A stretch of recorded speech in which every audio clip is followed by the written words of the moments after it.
ఈ కార్యక్రమానికి ఇచ్చేసిన పెద్దలు, ప్రముఖులు, క్రికెట్ అభిమానులు, క్రికెట్ కారులు, ఇక్కడికి ఇచ్చేసిన పెద్దలందరికీ కూడా నా హృదయపూర్వక నమస్కారాలు. అదేవిధంగా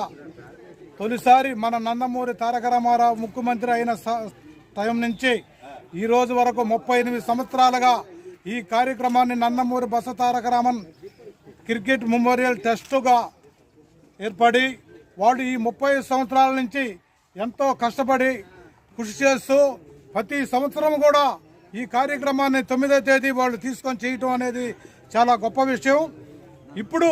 మన ప్రీతమ నాయకులు మాజీ ముఖ్యమంత్రి వర్యులు నందమూరి బసవ తారక రామారావు గారు ఎన్నో సంక్షేమ పథకాలు పెట్టినప్పుడు ఆ రోజు నుంచి యువతంతా కూడా రామారావు గారితో ఎంతో హుషారుగా పాల్గొని ఆయన అప్పుడు చేసిన యాత్రల్లో కానీ యువతల కార్యక్రమాలు కానీ పేదలకు అందుబాటులో ఎన్నో కార్యక్రమాలు చేసి ఆ రోజు తెలుగుదేశం పార్టీ అనేది ఒకటి నిర్మించి దానికి ముఖ్యమంత్రి అయినటువంటి వ్యక్తి మన నందమూరి తారక రామారావు గారు. దాన్ని పురస్కరించుకొని మన నందమూరి బసవ తారక రామన్ అనే మన